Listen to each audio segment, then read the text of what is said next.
that. All right, so the person you are looking at on the screen here is the father of genetics, and that is Gregor Mendel, all right, who was a monk. Okay, he was an Austrian monk, and among other things, he liked to dabble in genetics. And his idea of genetics was to try to figure out traits. All right, and by traits, I mean what was more probable for this organism to have this trait or to have that trait. So we'll go into a few of his deal coming up in just a couple seconds here. All right.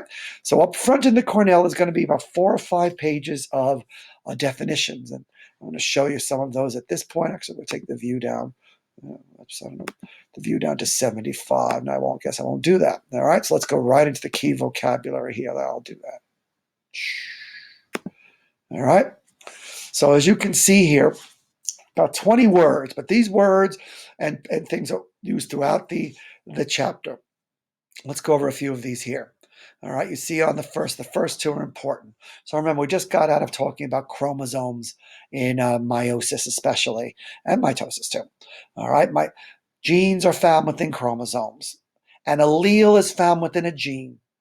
So to give you the practical aspect, you have an inherited gene from your father and your mother on, let's consider eye color.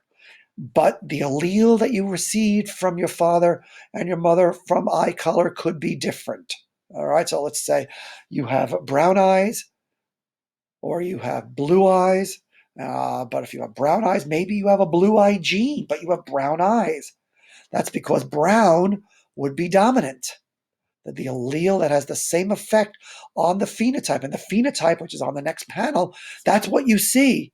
I have beautiful blue eyes. Somebody has blonde hair. Somebody has curly hair.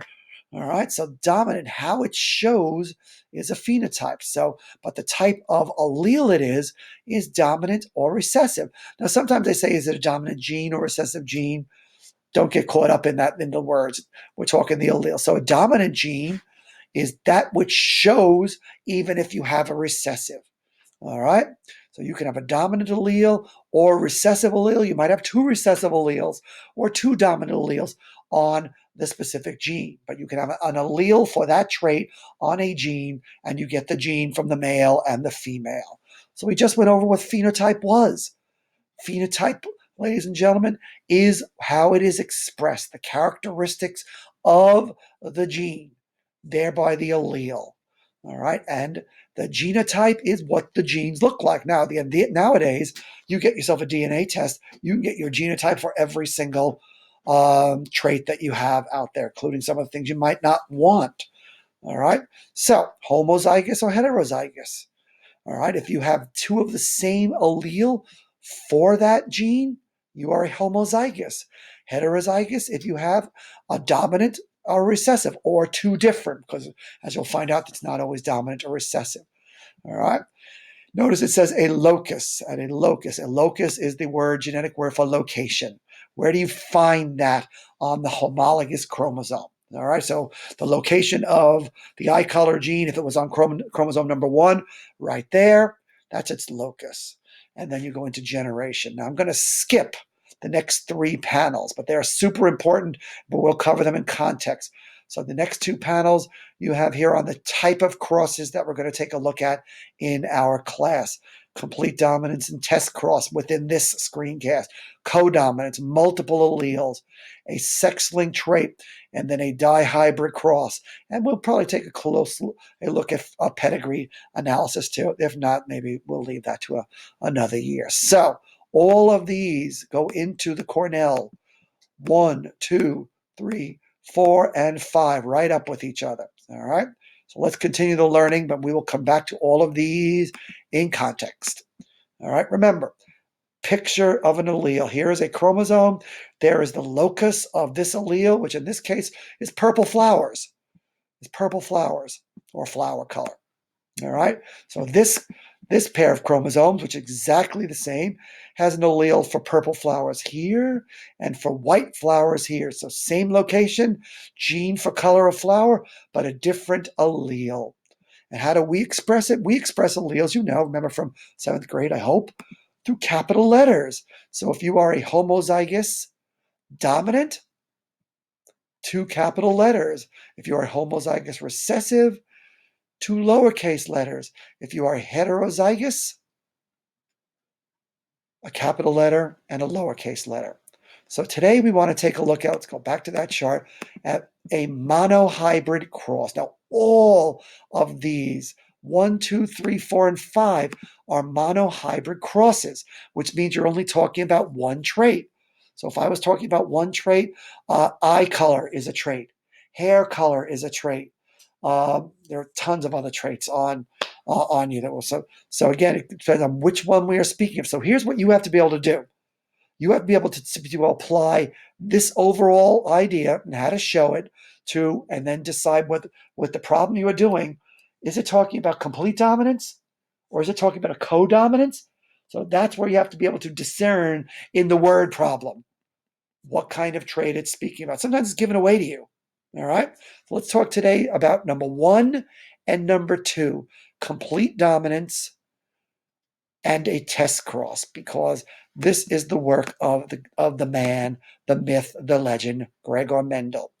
All right. So Gregor Mendel, the Austrian monk, took a look at different kinds of traits. He took a look at different kinds of traits in plants, in pea plants, that's PEA plants. He took a look at because they had very definitive traits. So the texture of a pea, round or wrinkled, the color of a pea, okay, yellow, green, the pod, the height of a pea plant, which we'll take a look at here. So very definitive traits. It's not always that way in some organisms. All right, so we're going to get into the difference. But he was the first to start to isolate these things. So keep these 3 things in mind as we take a look. All right, so he did experimentation, ladies and gentlemen, on pea plants. And he was trying to find out the traits of a pea plant. He was not only to be able to discern that the pea plant could either be tall or short, because that's what he saw, but only tall or short. And so some of the probability that he did, and he didn't come up with a Punnett square. That was, I believe, the guy's name was Jeffrey Punnett. You can look him up. Came up with the visual that we now use.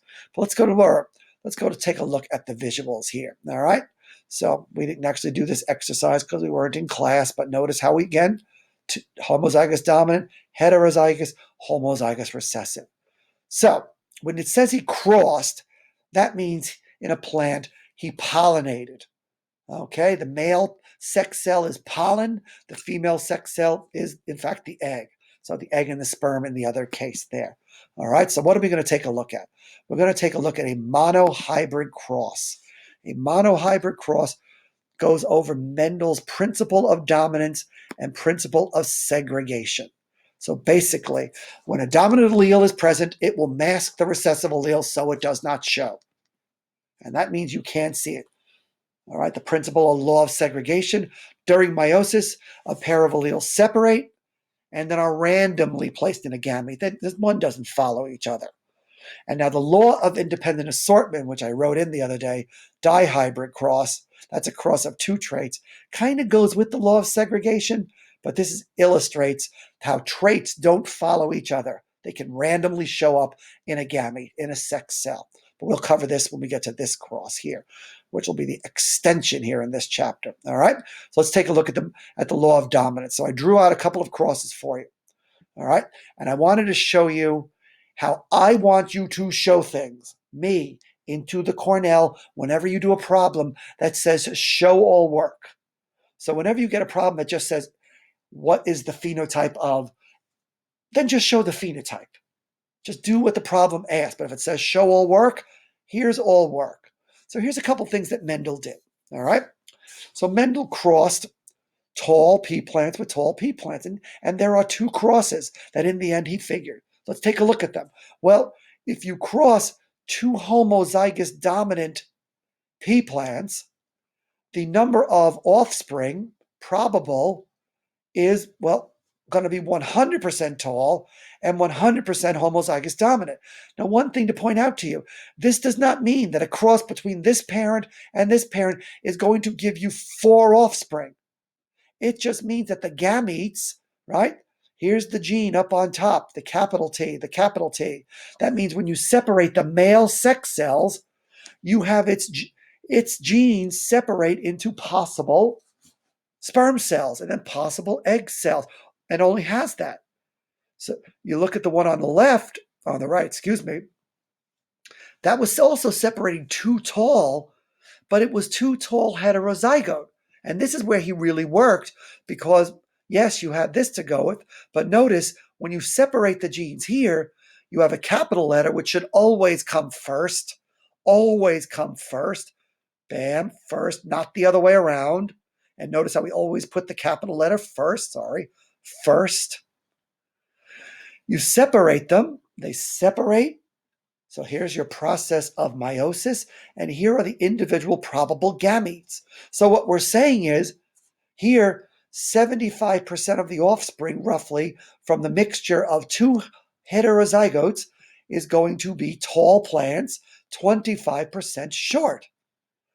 25, 50, 25. Sometimes questions will ask you to show them in ratios, 3-to-1 ratio or 1 to 2 to 1, tall, tall, short, or homozygous dominant, heterozygous, homozygous recessive. Because when you talk about genotype, you're talking about homozygous dominant, recessive, and homozygous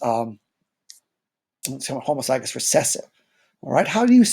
So when you have to show all work, right, you see, all right, how you need to do it. Here's a cross on the bottom showing you homozygous dominant and homozygous recessive, 100% tall pea plants. A dominant gene always overpowers a recessive gene. So really, if you want to read this cross, I would go from this cross up to this one. All right? Because this cross and this cross, but really this cross here, shows you the law of dominance. All right, let's get that word in. Now, this cross right here, give my arrow. Law of dominance. The law of segregation, this one right here. Because you're answering the question here is, how is it possible that two tall plants are giving me a short plant? They're both tall. Well, if they have the genes, but it is masked, then they can do that. So law of dominance, a dominant gene always overpowers a recessive gene. The law of segregation, you separate and recombine, and you can get different traits to show if it has it. Let's go to a test cross, which is the next panel here.